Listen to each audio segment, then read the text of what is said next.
Thank you. Thank you. I guess you can all hear me. So today I'm going to talk to you a little bit about some of the techniques and tools that we use to test the Mountain View Wi-Fi network, which launched, as Alan said, a couple weeks ago, and I've been to pretty good reviews. So we'll go through how automation really helped a small team get this network out onto the airwaves. So first of all is why did Google do Wi-Fi? Right? That's actually a fairly good question, and part of it is connected to our mission statement, which, as you can see here, is to make the world's information universally accessible and useful.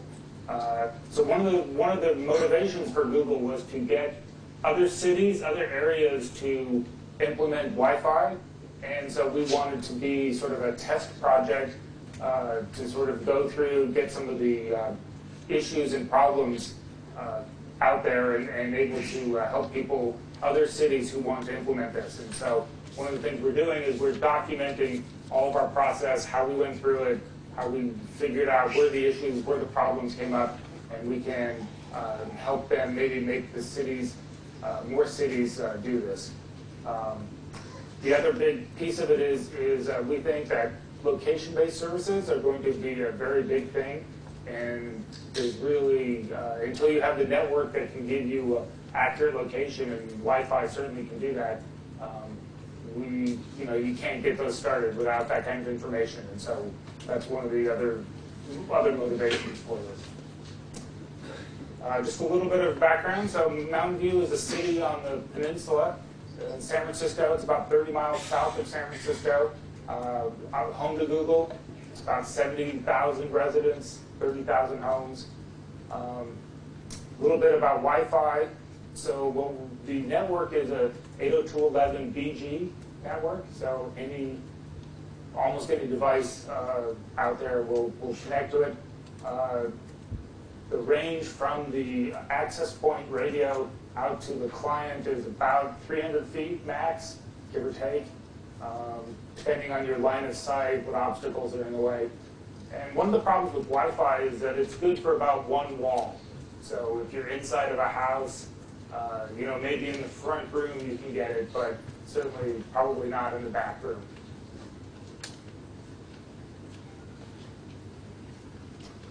This is just sort of a general picture of Mountain View, and as you can see, to the north of it is Palo Alto, which is another city on the peninsula, and then south of it is Sunnyvale. So it's basically one sort of continuous urban area.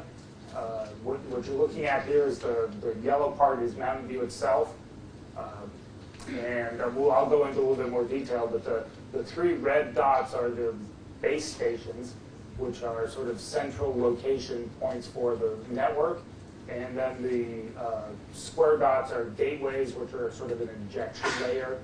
And then the round dots are actually the actual wireless access nodes. So here's a network diagram. Starting with on the left-hand side is the base station. The base station there are three of those, as I said, in the city. They're connected with fiber loop inside the fiber loop, and then they also have, as a backup, they have point-to-point wireless link. So we have, in case one of the fiber goes down or the wireless link goes down, we can switch between those. Emanating from the base stations is a point-to-multipoint wireless link, basically a WiMAX technology that goes out to a gateway. The gateway is a radio which connects back, obviously, to the base station, but then connects out actually to the mesh nodes. And those, as you can see in the diagram, the gateway there is the node in the red, and then it meshes or connects wirelessly to the other access points. And then the clients, the PDAs, the laptops, the Wi-Fi phones connect up to the AP nodes. So this is what a wireless node looks like. We chose Tropos as our vendor for the access nodes. It's a single radio. It's got 2 antennae. It's got 1 watt of transmit. A typical laptop is usually anywhere from 30 to 60 milliwatts. You can get some Wi-Fi repeaters, which would sometimes go up to 200 milliwatts. You can get some larger ones, which may go up to, I've seen up to 500 milliwatts. But these are actually 1 watt transfer. They're typically put on light poles because you want the access points to be high up, be able to have a coverage, and that's where power is too, right? It's very important, it needs power. So there's not many, if you want something that's up in the air, there are not many other locations besides light posts. As a note, it can survive a 22 caliber rifle, just in case. So people like to take pot shots at these things.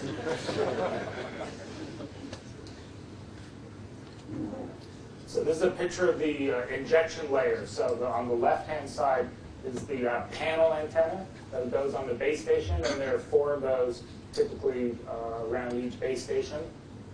And then the subscriber unit, or the gateway, on the right-hand side consists of the antenna that's there at the top, is usually raised up like you see in the picture here, and then a Tropos radio, which acts as a gateway or router for the mesh cluster that surrounds it.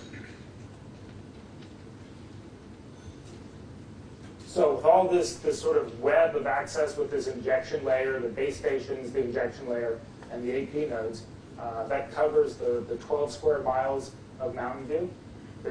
It's done 380 nodes of those out there covering the city for the 12 square miles. About 60 of those are these gateways, and then the other 320 roughly are mesh radios. The nice thing about the mesh radios is they talk to each other, and so you can add, if you need another radio, you find a place that doesn't have good coverage for the Wi-Fi signal for whatever reason, buildings, trees, you can just add another radio in, and it will connect up to the nearest neighbor that it has and mesh back into the network. So you don't have to do any kind of network planning, as setting up routing tables or anything like that. The traffic between the mesh radios is encrypted. It's actually running 802.11g between the radios. It's encrypted, so there's for security purposes. So here's a picture of a gateway that's on a light post. You can see the Tropos radio there closer towards the lamp end, and then the antenna for connection back to the base station. The actual connection from the mesh radio to your client, it's an open network, so there's no encryption. You just open up your notebook, your PDA, you'll see the SSID of Google Wi-Fi appear. You connect up to it, and you're good to go. Unfortunately, we talked to our lawyers, and that was a mistake. But they required that we have to have a login for purposes of tracking what users are on the network. I don't know exactly the reasons, but anyways, we needed to have a login. So there's a captive portal. When you connect up to the network, you open a browser. It will show you a login page that says Google Wi-Fi login. You use any kind of Google account. If you have a Gmail account, that's a Google login. If you don't have one, you can create one on the fly and use the network. There's no, it's a free network, so there's no connectivity problems. You can connect in, and as I said, you can do it on the fly. So you don't have to wait or get an approval email or anything like that. You can just start to use the network.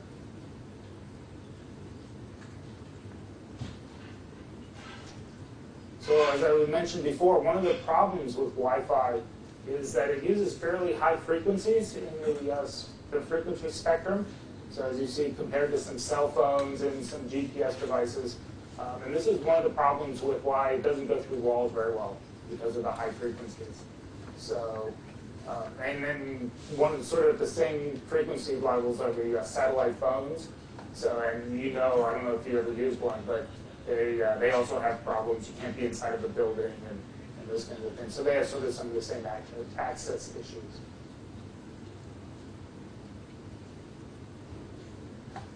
So sort of one of the interesting things is the The 5.4 Wi-Fi band, which is the A radios, actually scatter better because they use the 5.4 frequency, gigahertz, and so they scatter a little bit better. So they can sometimes, A radios go around walls or through stuff much more.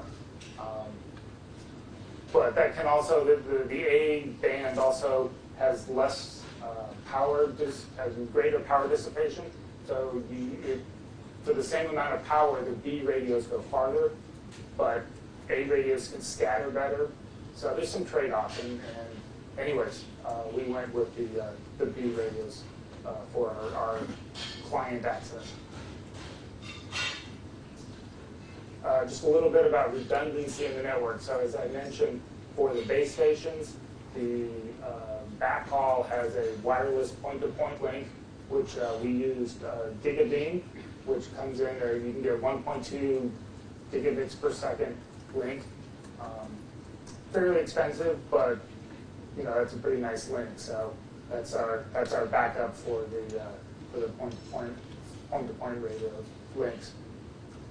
The mesh radios, as I said before, are self-healing. So if a gateway goes down, they lose connectivity, they'll mesh with other radios that they can hear. Sometimes that'll give longer hops.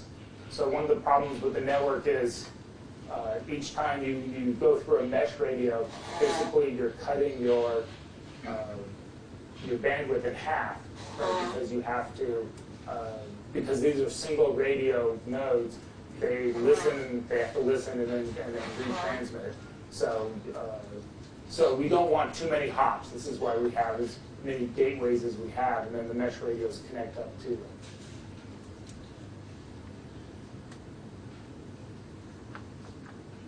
So a little bit about the project teams inside Google. They're usually fairly small teams.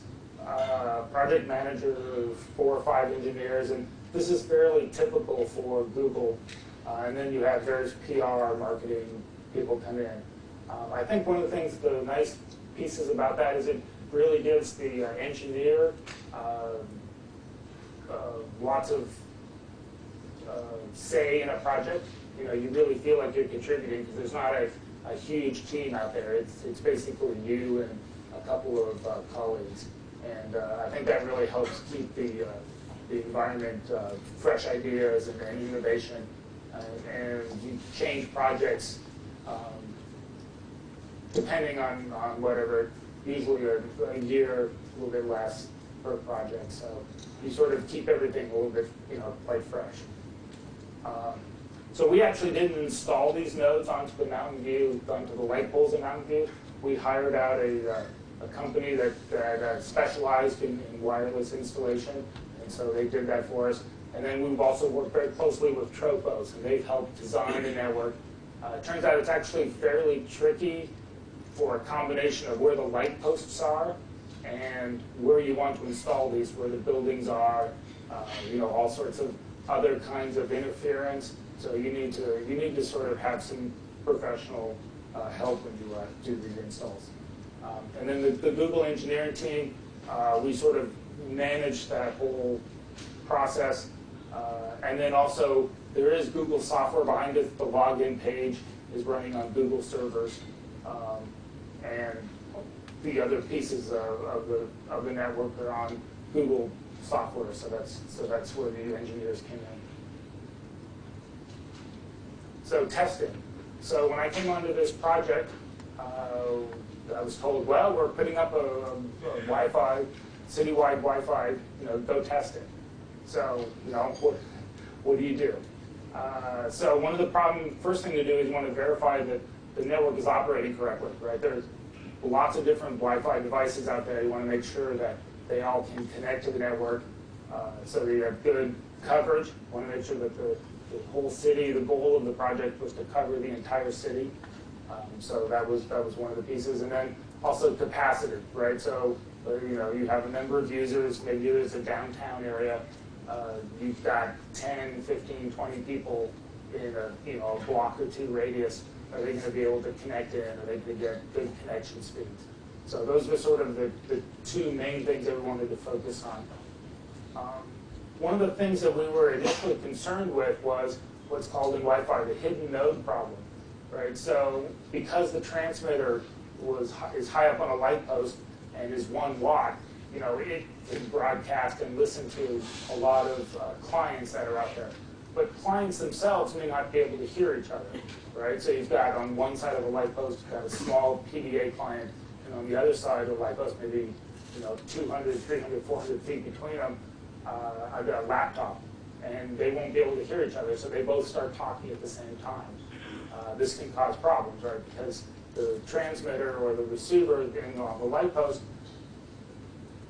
hears both signals at the same time, and it causes interference. So you want to make this was this is a well-known problem in Wi-Fi, and we were worried that because the transmitters were so high up, they would hear such a large area that maybe they would be lots of interference and a problem. So that was one of the issues that we certainly talked about when I first came onto the project. So all the tests I designed were to look at that problem.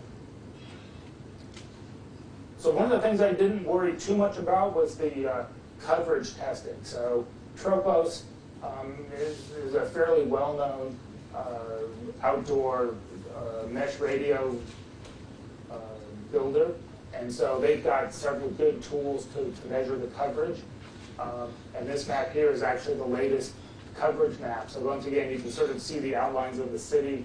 The blue areas are where they get what they're calling good coverage. So basically somebody took a radio in their car and they drove all those streets. They basically drove the whole city at about 20 to 30 miles an hour. You can't go too fast on those. So that was that was some issues as they were doing the network installation. They got stopped by all sorts of policemen and things like that because they were causing people flipped them off and stuff because they were driving too slow, I guess. Anyway, so I think the coverage piece was pretty well covered by the existing tools. So I really focused on the capacity piece, which was really there weren't very good tools to do that, and that's where I thought I could really add to it. So as Alan was saying, my background is in enterprise level Wi-Fi, so inside of buildings and stuff. So the capacity problem there is much easier because, well, we're not sure. Maybe there'll be 20 people in this conference room. So you take 20 laptops and you walk into the conference room. It's not so hard. You're trying to do capacity on a citywide network. It's a little bit harder. You can't just get a bunch of engineers or a bunch of laptops and walk around the city. It's just not practical.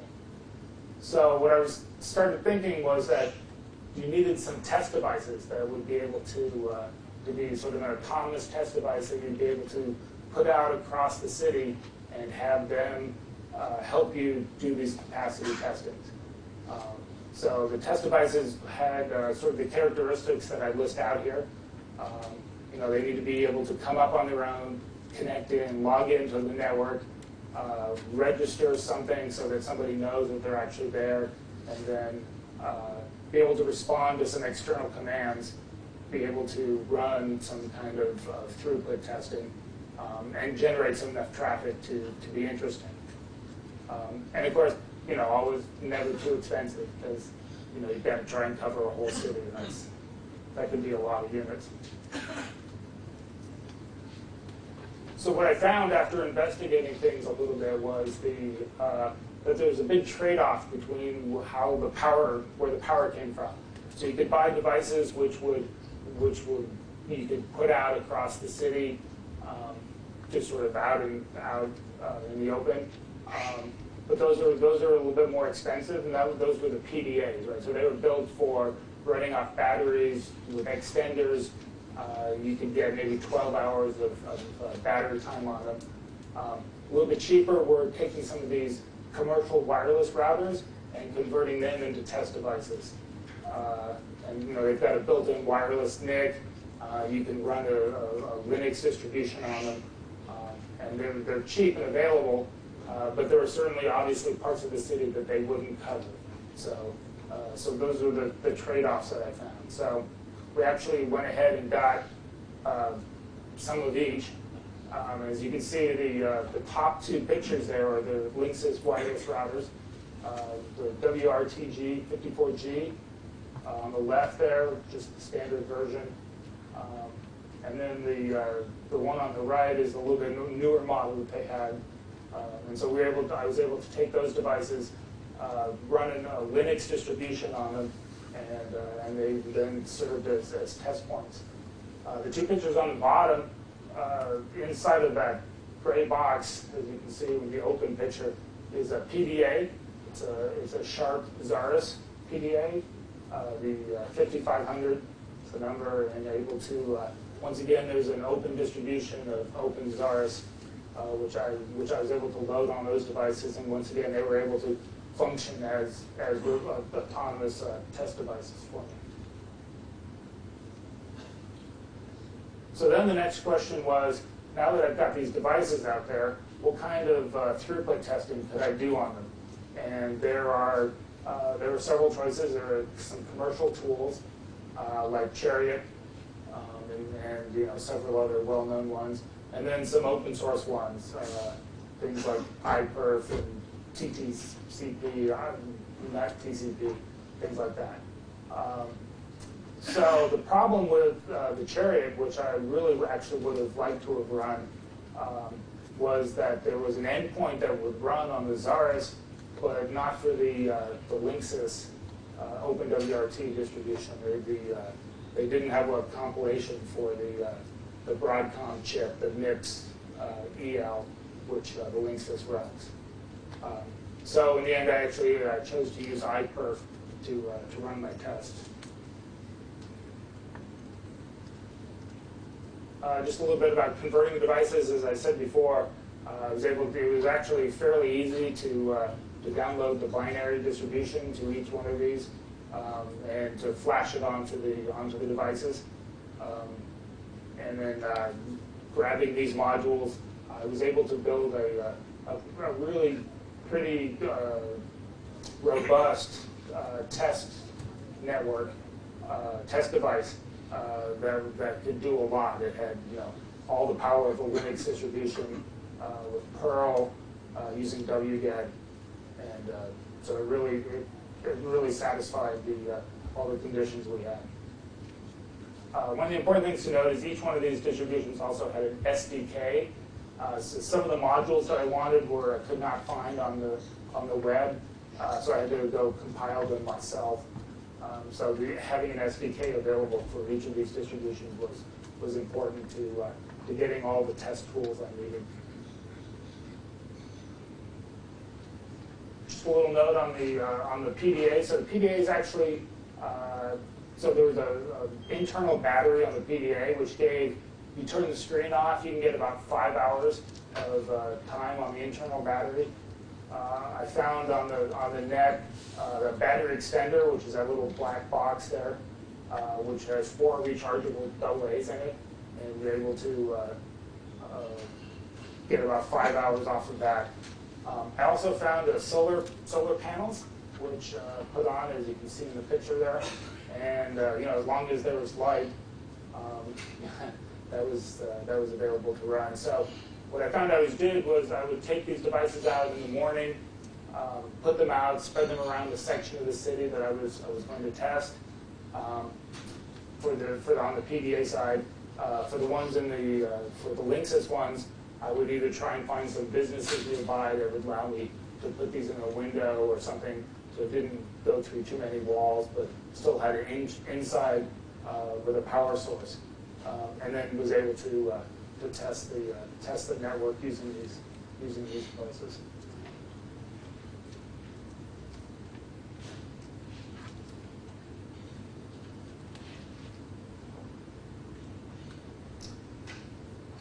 So once I had the test devices and all the software on them that I needed to be able to make them autonomous. So I could just take these out of the network, plug them in. I didn't have to, if they rebooted or somebody unplugged them, they would come back up as they were needed. So basically I took these Linux distributions and modified the startup so that they would try and come up, they would try and connect to a network, and then keep trying. So, you know, if they were plugged in and they were in a location that couldn't quite connect to the network, then they were able to move them and get them to actually connect up.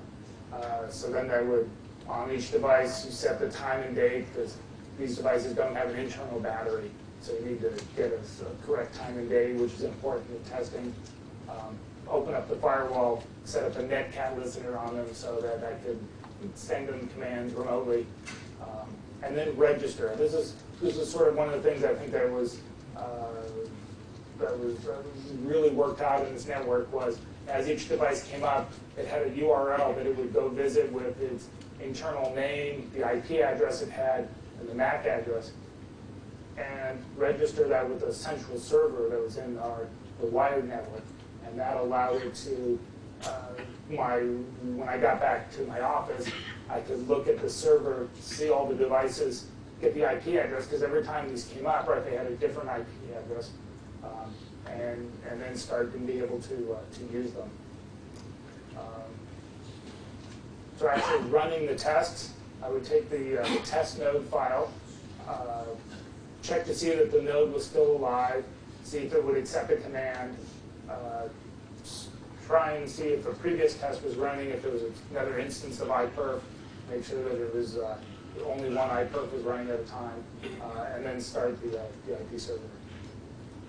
So I've got some more details on that.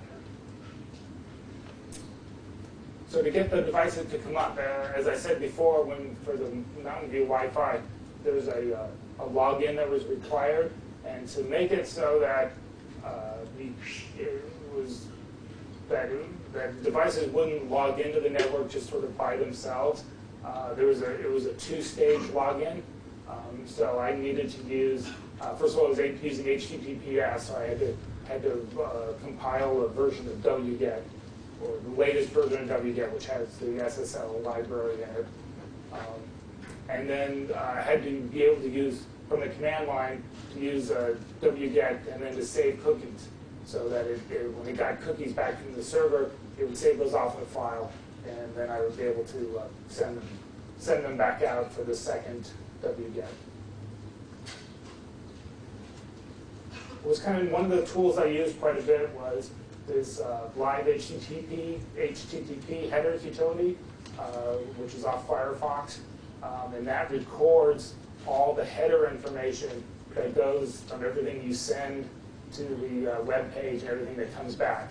And so that's how I was able to get all the information that I needed for the wget. And you can see that's in the post file there.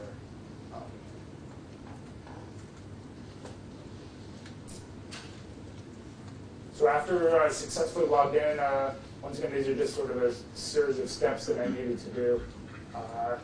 Here's where I registered with the central server from the top line there. It does the wget SSL.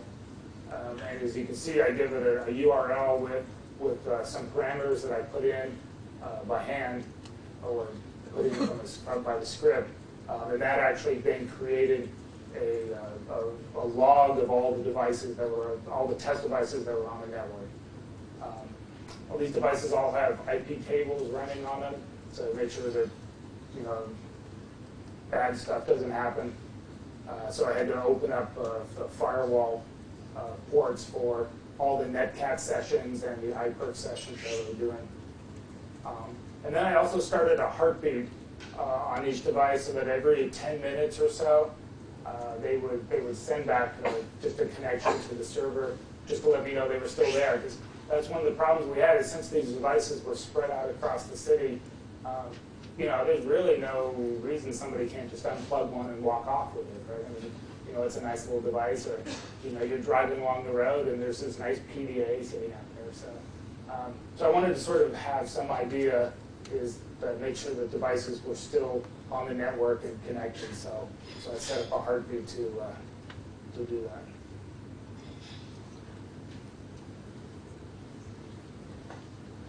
So then I did a data run. So here's just a typical data run. So it initializes on the server, runs once all the servers have been initialized, meaning that the iPerf server was started on them. Then I ran the iPerf client, which is on the network side of the network, the wired side of this network. So I run an iPerf client down to each device, and this particular run was running UDP. So I ran both UDP and TCP tests on the network. And this one, as you can see, is length 1350 packet size. So the tests, of course, ran all sorts of varied packet sizes and different bandwidth. This one is running just 50K bandwidth. So that was more, this was to sort of simulate maybe what a small connection like a PDA or a phone might use. And then we also, of course, did much larger connections, bandwidth. So then the test would run. You can see sort of each instance there. They would report back the timings and how many packets they saw. And then iPerf is kind of nice. At the end of the run, it will tell you, so you know how much you saw from the client, how much you actually sent. At the end of the test run from iPerf, it'll send back, what did the server see? So then you can compare those numbers and see. And then that's at the bottom there, I show some of the results from what the server actually shows back. Shows how many packets lost. Here's how many I sent, and then how many was lost. It also shows them out of order. So if any of the packets came back and were out of order, we would see that too.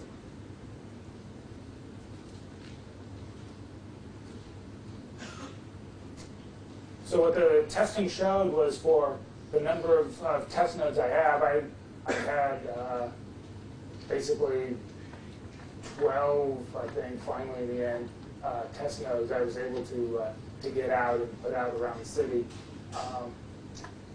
But there was really no performance degradation for this hidden node problem. And I think the reason for that is these devices connected up, they would connect up at if they ran just singly, they would get about 4, 5, 6 megabits per connection by themselves. So when you put enough of them on, even doubling that, the number of nodes didn't seem to really make a big difference in the performance numbers that I got back. Part of the issue there, of course, is that Wi-Fi in general is quite variable, right? I mean, you can run the same test 10, 15 times, and you'll get 10, 15 different answers. At some point they'll sort of start to converge to a number, but it's really, as I tell people, Wi-Fi is not deterministic, right? It's probabilistic. So that's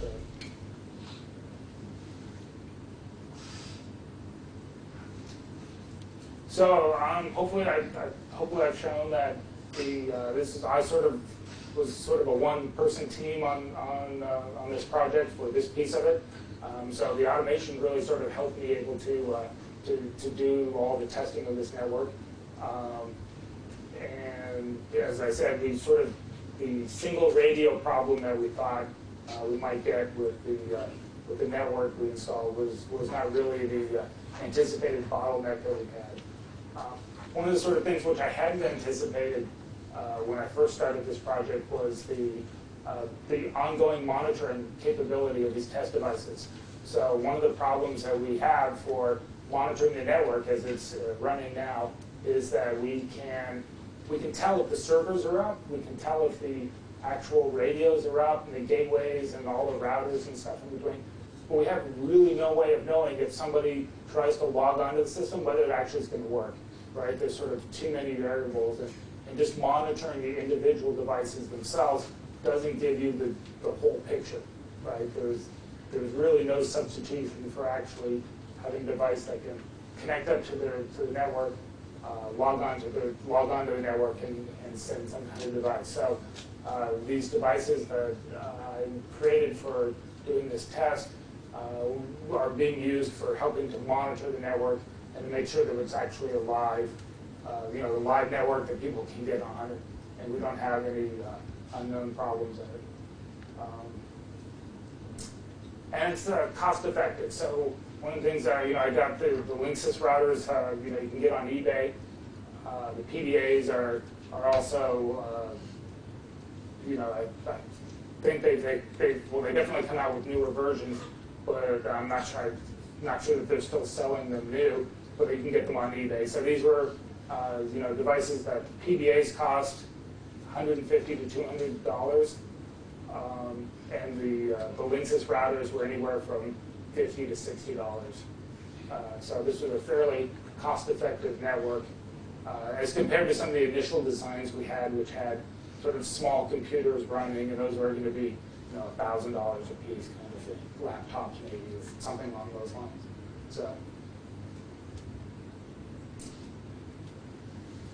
So what next? So Google's network in Mountain View, as I said, is running. It's been up for a couple of weeks now, maybe 3 weeks. Google has announced that they won a bid with Earthlink for putting in a Wi-Fi network in San Francisco. The contractor, we're still under negotiation with the city to actually what the range will be, what all the numbers are and stuff. San Francisco is going to be a little bit more of a challenging problem. It's roughly 50 square miles compared to the 12 square miles for Mountain View. There's a big, dense downtown area, lots of tall buildings.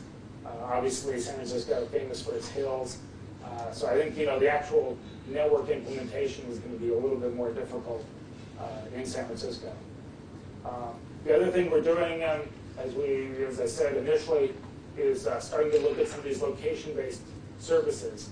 So we're definitely talking within groups within Google for getting input from the mobile data, from Wi-Fi, even from fixed IP, so we can start to get data available for some of these really cool location-based apps that people have always talked about, but we've always said, well, wouldn't it be nice if we could do this? So hopefully we can start to get the infrastructure there so that people can do that. Obviously, there are a lot of security concerns with location data, so you have to be even more careful than you are with their search information, right? So people are very touchy about that. We have to. That's definitely a big concern that we have to make sure that we pay attention to. So that's it for my prepared remarks.